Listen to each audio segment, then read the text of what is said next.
He has worked for the last 5 years as an organizer with the National Committee to Free the Cuban Five, planning and participating in a number of marches, rallies, teach-ins, and forums.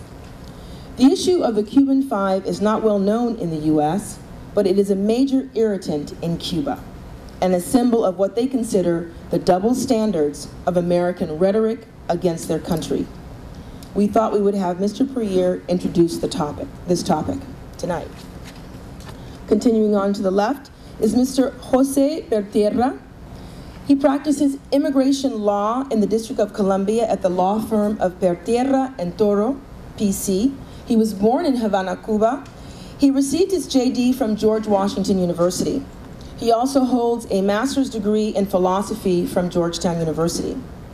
Mr. Pertierra was counsel to the father of Elian Gonzalez and is currently representing the government of Venezuela in its efforts to extradite Luis Posada Carrillas, accused of downing a passenger airliner in 1976.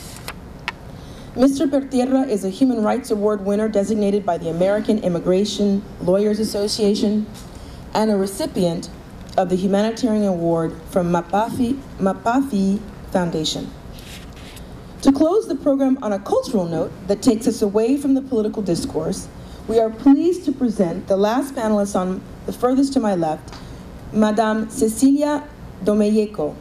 She is an award-winning filmmaker, director, producer, and scriptwriter of Cuba Mía. She brings extraordinary experience to the field of documentary production centered on Latin American themes, as well as those that touch upon the Latino experience in the United States. Her work has earned her over 60 awards at major festivals in the past 5 years.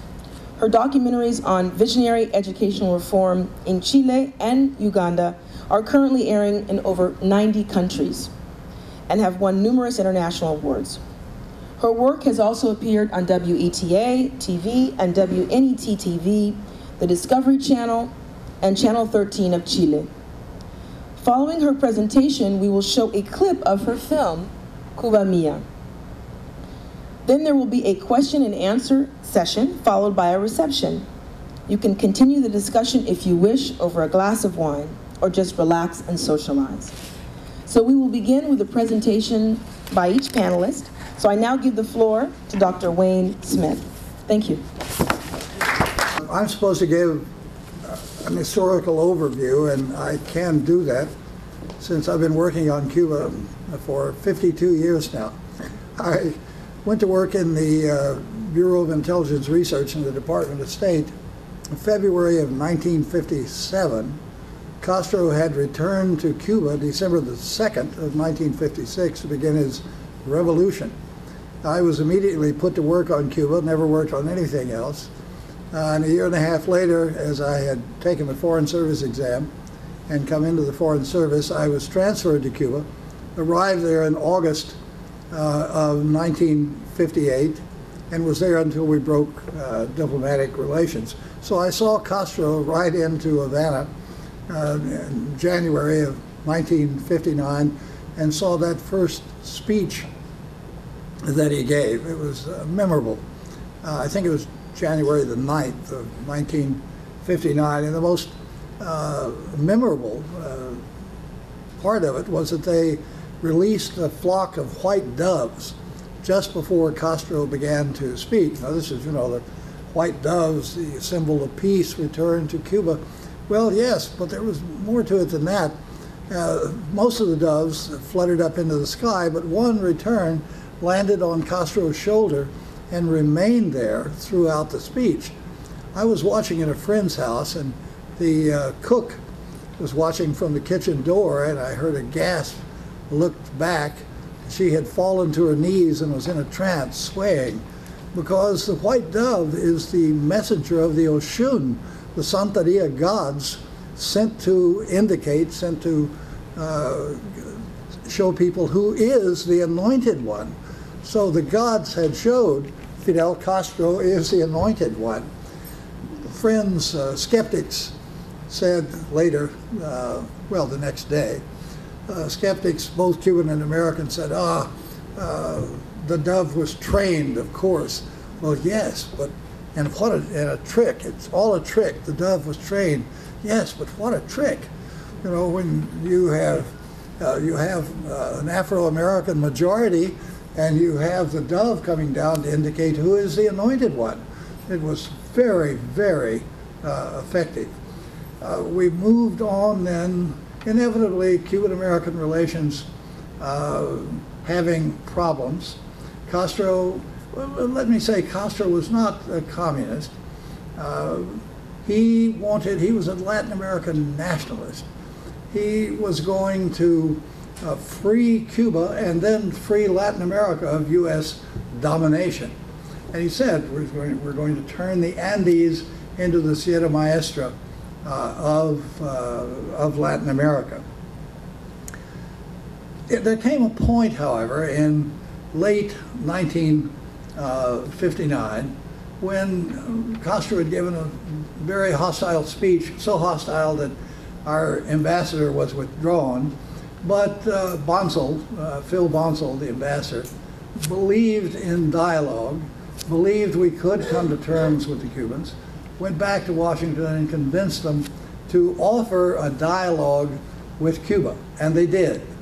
And the Cubans accepted it, this in January of 1960. They accepted it, but indicated they wanted to hold off a few days, even weeks, before appointing a delegation. Before they appointed the delegation in February of 1960, Anastas Mikoyan, the Soviet vice premier, arrived, and the reception, the red carpet reception, was so warm, the speeches so forthcoming, and they signed a number of economic agreements that our conclusion, the U.S. conclusion that was that Castro had made his choice. He was going to side with the Soviets. And so when the Cubans came back a few days later and said they had named their delegation, they were ready to begin discussions, ready to begin negotiations, we were no longer interested. And so no negotiations, the discussions were never held. Not only that, the Mikoyan visit led to the signing in March of 1960 to the finding by Eisenhower, a finding which authorized the CIA to begin movements, activities to overthrow the Castro government. These activities, of course, led to the Bay of Pigs. That also had a very significant result because Castro, who until that point had not declared himself to be a socialist, had not indicated that he was prepared to be aligned with the Soviet Union, but the night before the Bay of Pigs, which he already saw coming, we had already bombed the airfields, Castro indicated for the first time that this revolution is socialist and reached out to the Soviets. Of course, as we know, the Bay of Pigs was that debacle, that rarest of all things, a perfect failure. You land 1,200 guys against a regular army of 60,000 and you think you're going to win? No, certainly did not. It was a miserable failure. But had the result of